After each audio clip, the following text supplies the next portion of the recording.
Okay, yay. All right, I thought I had to be connected to the internet. I wanted to talk about songs for a minute. We talked about some songs that were very special to us and that bring back memories of past times and things.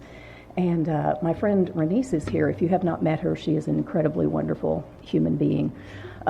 She is gracious and lovely and accepting and warm, and we have been friends since high school and went to high school together. But we also grew up at Broadway, Church of Christ together. So long time. I'm so glad she's here. Well, she came here because one of our classmates' mother passed away. Kevin Rhodes. The Rhodes family are one of the founding families of Lubbock Christian University. So we went to Lubbock Christian High School together, and so we saw people that I had not seen in 40, maybe 50 years. Okay, which is really impossible because I'm not quite that old, but anyway. It was very neat, but the service that we had, particularly the memorial service for Kevin Rhodes' mother, Carole, they picked songs that were special to her. She had a very good voice, and she was an alto. And we sang some songs with alto leads, like Ivory Palaces. Anybody?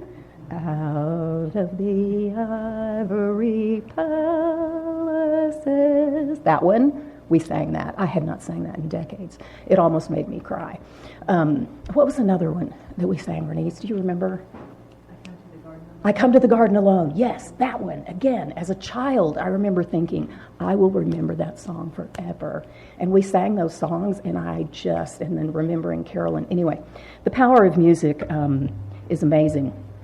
One of the reasons that I like to provide artwork or things like that is because I think images also are incredibly powerful in the same way that music is. And I've decided today to kind of mix it up just a little bit. I have all artwork by an artist I was completely unfamiliar with.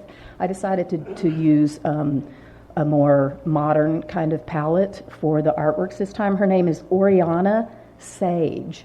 And all of the artwork that I put into the presentation today is from her. And she has very distinct Christian themes in a lot of her works. Not all of them. Some of them kind of hint at it, and others are very obviously come from a Christ-centered background. So what got me, we're going to be talking about Psalm 67, and what really impressed me about this psalm was how tiny and short it was and how enormously packed with things this psalm is. I also learned a new word, okay? It's a chiasm, which is a kind of poem that I had no idea, and this one is, and so I, of course, wanted to talk about that for the whole time, but that isn't really the purpose. Is to make you learn about this new poetry form. It does give a little bit more interest to this psalm. It just gives it even more stuff. But anyway, I learned all kinds of things doing a deep dive into this psalm. But the thing that got me the most was the emphasis on widening this circle of blessed people. That's really what hit me. I was also really glad that Dr. Sneed is not here, because talking about Psalms in front of Dr. Sneed is just, I don't know, I'd say asking for trouble, but he never says anything to me, but he intimidates me so much. I forget, he's my friend. I forget who he is as a scholar. I just forget that until I get up here to try to talk. So anyway, thanks for being gone, Mark. Okay. All right, so one of the best ways I saw this described was God's blessing was always meant to widen that blessed circle, the circle of the blessed. So here's our scripture reading, and this morning, last minute, I put color in because I didn't want to get thrown out of church for not having color for my fellow color-loving people. All right, so we're going to be walking through this psalm, and I'm going to read it, and then we'll just discuss the color really quickly, and then we're going to walk through the psalm together. All right, Psalm 67, to the leader with stringed instruments, a psalm, a song. May God be gracious to us and bless us and make his face to shine upon us. Selah. So that your way may be known upon earth, your saving power among all nations. Let the peoples praise you, O God. Let all the peoples praise you. Let the nations be glad and sing for joy, for you judge the peoples with equity and guide the nations upon earth. Selah. Let the peoples praise you, O God. Let all the peoples praise you. The earth has yielded its increase. God, our God, has blessed us. May God continue to bless us. Let all the ends of the earth revere him. So what's chiastic about this poem? I love using new words that I can actually remember. So what's chiastic about this is that you have a center, a dead center line, okay, of poetry or of song in the middle, let the nations be glad, and then before it and after it are the exact same phrase again, okay, right after it. So that's what sort of creates this chiastic setup. I thought that was amazing. But what I also think is amazing about the fact that it's set up in that way is that it perfectly follows the arc of what the speaker, the poet, is saying all the way down and then back up again. Okay? Unbelievable. All right. So here's what we're going to talk about. We're going to talk about how this psalm moves from us, okay, which at the time is speaking to, they don't know when to date this thing. There wasn't a whole lot of background I could give you on this. They're not, scholars are not real sure when to date this exact psalm. So I kind of went for the overall, where this psalm is going that speaks to us today. All right, so it begins with us, all right, the immediate listeners, and then it immediately switches to God's way, all right? We are blessed, and then it immediately goes into, we are blessed in this way that God has created, that God has made this blessing. And then the blessing moves to the peoples, then it moves to the nations, then it moves to the earth, and then it moves to the ends of the earth in this beautiful progression. Okay, so the first thing that I thought was really important that stuck out to me in the things that I read in the research that I did is that this blessing has a beginning, and it begins with us, all right? In the first two verses where the speaker is saying, bless us, all right? So grace comes first, right? We receive the grace. We are blessed. We receive that blessing. That's where it has to start. This also echoes Numbers 6, all right, in a blessing structure that we see earlier on. And it starts with grace, and then a blessing, and then it refers to the shining face of God, all right? And bless us is a type of faithful prayer, okay? But where this whole thing is going is this last little bit, where is we need to receive that blessing, and sometimes that's hard to do. I don't feel super worthy of being blessed sometimes, but we have to receive the blessing, but we can't just stop there. So then, immediately after this blessing starts to, we are blessed, and then it starts to turn and go outward. All right, it starts to move outward. And the key words in here, the key to this whole thing, are the words, so that. The translation that I have chosen, the NRSV, has that. It doesn't have the so in there. So in the scripture, I actually put so, because some of the translations have so. I put so in little brackets, okay? All right, but here's why the us is being blessed. We are being blessed so that it can move from us to other people. So the blessing moves outward. So the turn for this whole poem and for the whole passage and for the whole overarching idea is that word, so that. Why is this blessing happening? Okay? So that's the turn. So it goes from us to the earth to nations. All right? And so we start to see that this is for all peoples. It's going to start spreading. That circle is going to start widening. So we are blessed so that we then can become a blessing. That blessing can pass through us to other people. All right, next in the fourth verse, we see that the nations are to be glad. So we're moving from us, right, which is a nation structure, all the way to the earth, to this idea of nations. And then these nations are going to be glad, and they're going to be glad because we've been blessed, and then through us, that blessing comes to them. Let me say really quickly here, I wasn't a fan of, I kind of sided with some scholars who said this isn't really meant to be read as a missional psalm, okay? It's read more to be, we have been blessed and therefore we should bless others. It doesn't necessarily mean, we can't apply it in a super personal, missional sort of way. And I kind of agreed with that. There are some really good things going on all sides of this argument, but I just wanted to say that. Let the nations be glad, all right? This whole psalm isn't necessarily to be read in a strictly modern day missional sense. Okay, so joy grows where justice flourishes. So when we send this blessing, we send this blessing with justice, and we're going to talk more about justice in a minute. And through that, the joy of nations and the joy of people and us grow. Okay, so things to notice. We're talking about peoples, plural. We're talking about nations, plural. So we've widened out within 4 verses into including the nations. All right, peoples and nations, and then this brings gladness and joy, and part of the joy is because God judges with equity, all right, with fairness. God judges all with equity and fairness.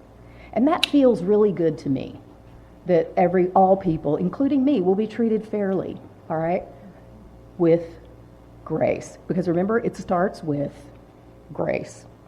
Okay, so what this does, now this circle is widening and it makes room for other people in the circle to flourish. All right, so now we have room for other people to be with us in our blessing and with our flourishing. Okay, and then, but this is another way that this psalm could be read too, is as a pastoral image, like farming and just a thanks for a good harvest, and it can be read in that way as well. But that brings it down and makes it very, very small, in my opinion. I think the larger arc is that even the earth partakes in this blessing from God. So the people have been blessed, the earth has been blessed, and we have been blessed with all of these things. All right, so the earth has yielded up these blessings that come from God as well. And since I buy all of my food at the grocery store, okay, this idea of farming and this idea of blessing and things through that is not something that I naturally grew up with. But in a society where those crops are what you fed your family, like you don't have the 7-Eleven to drive by and grab that Diet Coke that I want or whatever, you don't have it.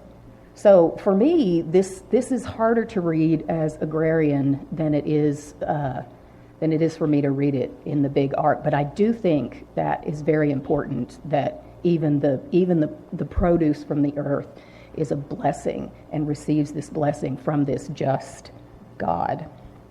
Okay, also important in this is that God is the giver of all of these things. All right? I think the overall point is that blessing includes created things, all right? Things created also by the earth. So, kind of on the side is this idea that we ought to care for the earth.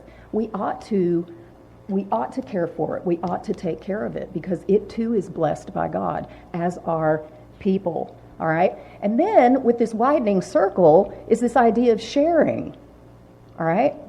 The gifts that the blessings bring, the gifts that the earth brings, all right? To share these things with this expanding idea of peoples.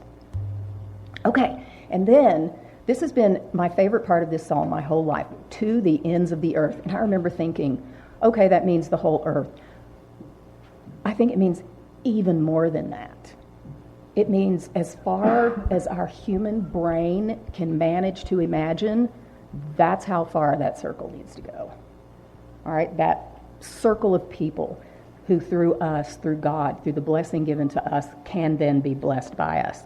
So we return again in the last couple of verses back to may God bless us, which brings it down narrow again, okay, to the us that are being addressed, okay? But then in the very same, I think I'm going to go back. So blessing reaches every horizon. I'm going to go back really quickly. Go back. Oh, let's just make it bigger. Okay, so it goes back here again to the bless us. See at the bottom, bless us. But then what does it put it with? Up here it's bless us and shine upon us. The whole poem gets collapsed into that very last line where it says, may God continue to bless us, let all the ends of the earth be blessed. So, compresses it down to us immediately in the same line, blows it up to the entire, whatever your brain can imagine, all right, gets included, all right? This is an expansive vision of the blessing that we have been given, that we then can bless others with. So, love that. That was a big surprise to me, because that's my favorite part, is the ends of the earth part, but I had never thought about the fact that the whole entire thing is collapsed into verse 7. All right, let me see if I can get back over here. Okay, so I love, one of the things I love the most about using the lectionary is that all of the verses are related somehow, and there's usually something in one of the other verses for the lectionary readings that perfectly fits in. And I think in this one, it's the verse from Matthew. And this is the verse where the Canaanite woman comes up to Jesus and wants him to heal her daughter, and he says, no, isn't this, for just, the children of Israel? And she says, yes, but even the dogs get the scraps from the table. And he says, great is your faith. And then he heals her daughter, all right? And she says to him, have mercy on me, Lord. And he does, and he heals her daughter. And what this is this is that encompassing worldview, right, brought down into this one beautiful story where this Canaanite woman is accepted in to the blessing of Jesus. So it's this perfect illustration of what this horizon, this expanding, widening horizon would actually look like. So in this one, the horizon becomes an encounter between a Canaanite woman and Jesus. So this is a Canaanite woman. She is very persistent. She's standing at the boundary. And then mercy, the mercy of Jesus, extends that boundary. And now she's inside the boundary. Okay? He widens it straight out, and now she's in it. All right? And it's not that she steps over into it. She's standing on the edge. He pushes the edges out to take her in. So this question came up in some of my study, and I thought this was a really interesting thing. Who is standing at the edge of my circle that I can push my boundary out if I and accept that person and share that blessing with that person, bless them in some way that I too have been blessed? And this is my favorite illustration or painting from today's whole set of slides. I had to find a place to put this one, because how precious is that, right? Can I borrow somebody's children who are small? Because mine are all big and mean and in their 30s, okay? I want the weeb children. Where are you? I'm just kidding. You do not have to come with me, sweetheart. I promise. Although I would take you. Okay, so where is this blessing going? All right, where is it going? This is the thing that I think hit me the hardest, is that God has blessed us, so where does the blessing go now? Because I tend to be like, yay, thank you for that blessing, and then it just stops, right? I need to take it further. Okay, so where does the blessing go? So the grace becomes more grace, is how that blessing can go. Belonging, more belonging. All right? Let's be more belonging than we already are. Although this church is so good at that, y'all. I love it. I love it. I love that about us. What about mercy? More mercy. Okay? I need mercy. I need mercy a lot. Okay? I can then turn around and give mercy to people. So I think that for overall, I think the question that I want to leave you with that I was left with in my study is, where is God's blessing going because it came to me? Now, where is it going? I want to end with a closing blessing. That just worked in perfectly, right, with the whole theme of this thing. May the God who has been gracious to us teach us to receive blessing with gratitude, to share it without fear, and to follow mercy wherever it widens the circle. Amen.